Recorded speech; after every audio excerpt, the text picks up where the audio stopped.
서울노인복지관 어르신들 안녕하세요. 수원시 약사회 김성남 약사입니다.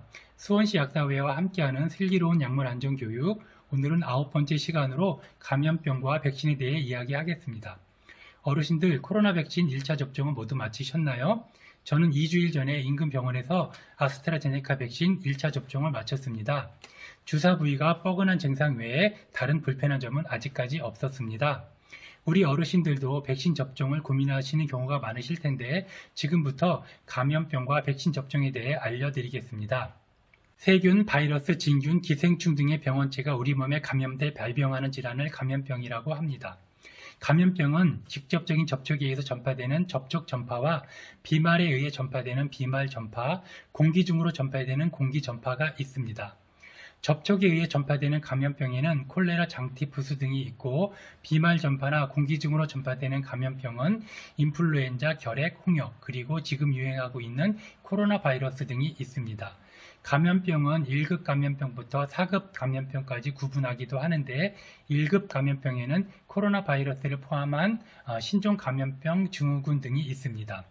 2급 감염병에는 수두, 홍역, A형 간염 등이 포함되고 3급 감염병에는 뇌염, 말라리아, 4급 감염병에는 독감, 수족구 등이 있습니다. 이 중에서 1급 감염병은 특히 전파력이 높아서 발생 사실을 인지한 즉시 신고해야 하고 발생자를 음압 격리해서 신속하게 전파를 막아야 합니다. 감염병을 일으키는 원인으로 바이러스와 세균이 있다고 말씀드렸는데요. 이 둘은 엄연히 서로 다른 존재입니다. 세균은 단세포 생명체로 스스로 살아가며 번식하는 생명체로서의 가장 작은 단위입니다. 거기에 비해 바이러스는 스스로는 신진대사와 증식을 하지 못하는 무생물이지만 생명체의 세포에 감염되면 내부의 유전 정보를 통해 증식하게 되는 이른바 무생물과 생물의 특성을 모두 함께 가지고 있습니다. 크기에 있어서도 바이러스는 세균의 크기의 약 10분의 1에서 100분의 1의 크기입니다. 바이러스는 크기도 작지만 변이도 잘 생겨서 예방과 치료가 특히 더 어렵습니다. 독감의 예를 들면 이해하시기 쉬울 겁니다.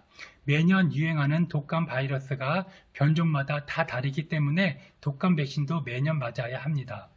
코로나 바이러스도 전파력과 치명률이 다른 변종이 계속 생기고 있습니다. 예방과 백신 접종이 중요한 이유입니다. 제가 오늘 이해를 돕기 위해 코로나 바이러스 모형을 가져왔습니다. 이 모형에서 보면 지방층으로 되어 있는 바이러스 외피가 있고 단백질 스파이크가 보이실 겁니다.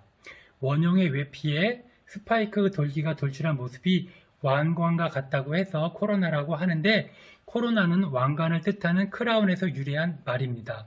이 자체는 운동력도 없고 생명력도 없는 그냥 단백질과 지방으로 이루어져 있는 무생물입니다.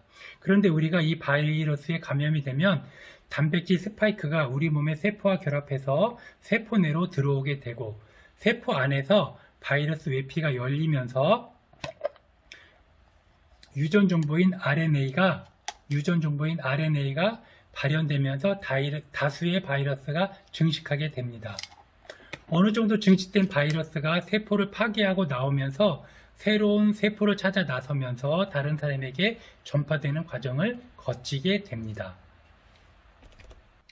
바이러스의 감염을 막기 위해선 바이러스의 전파 경로를 잘 이해해야 합니다.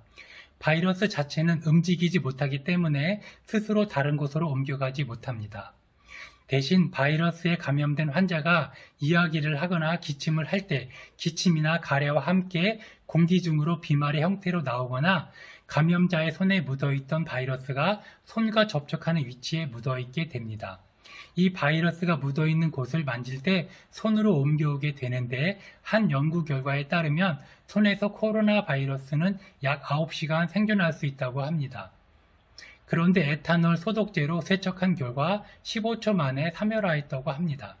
올바른 손 씻기가 그만큼 중요하다고 할 수 있는데 우리 어르신들도 잘 알고 있는 것처럼 손 소독제나 비누 등의 세정제로 손바닥과 손등, 손가락 사이, 엄지손가락과 손톱 밑까지 꼼꼼하게 적어도 30초 이상 깨끗하게 씻어주셔야 합니다.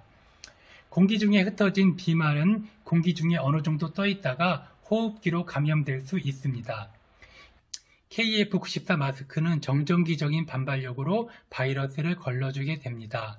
그렇지만 땀에 젖거나 물에 젖은 마스크는 바이러스를 정상적으로 걸러주지 못합니다.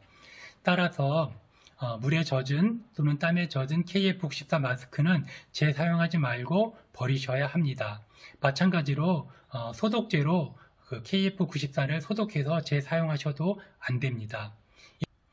이때 마스크를 버리실 때에는 아무 곳에나 버리지 마시고 소각용 쓰레기 봉투에 버리셔야 합니다. 감염병을 예방하기 위한 방법으로 백신 접종에 대해 이야기하겠습니다. 코로나 백신은 바이러스가 우리 몸에 감염되어도 우리 몸의 면역체계가 바이러스를 이겨낼 수 있도록 도와주는 안전한 방법입니다.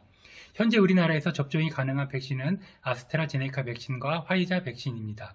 아스트라제네카 백신은 바이러스 항원 유전자를 다른 바이러스에 넣어 개발된 바이러스 벡터 백신으로서 보관과 유통이 상대적으로 까다롭지 않고 어르신들에게 비교적 안전하기 때문에 많이 접종되고 있습니다. 이 백신은 4 내지 12주 간격으로 2회 접종해야 합니다.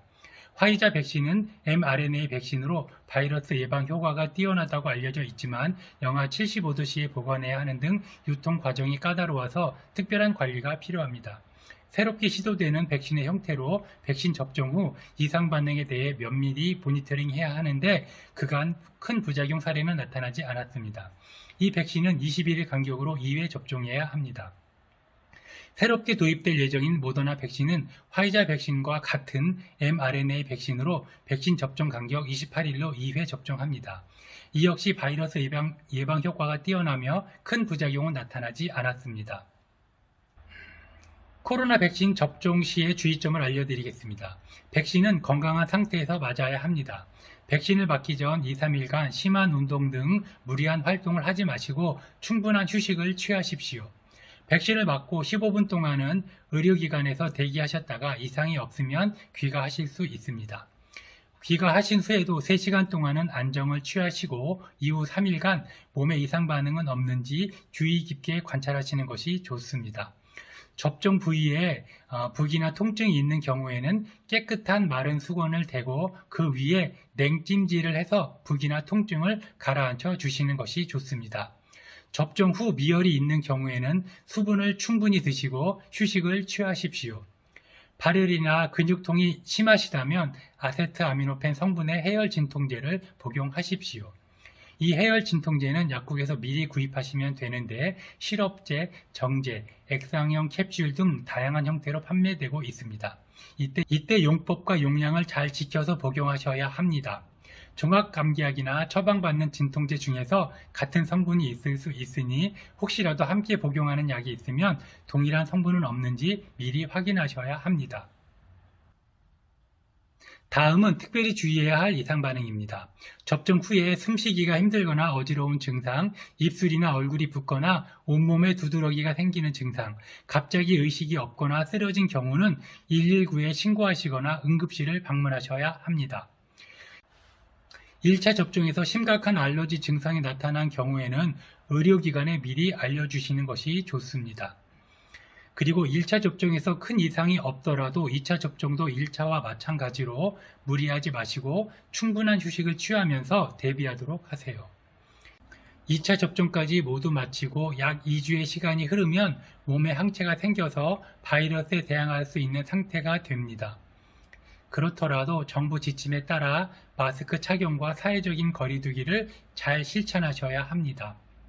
감염병은 한 사람의 노력만으로는 확산을 막을 수 없다는 사실을 기억하시고 어르신과 가족, 나아가 우리 사회의 안전을 함께 지킬 수 있도록 노력하시기 바랍니다. 이상으로 감염병과 백신 접종에 대해서 이야기를 마칩니다. 서노인복지관 어르신들 백신 접종도 안전하게 잘 마치시고 건강한 100세 누리시기를 기원합니다.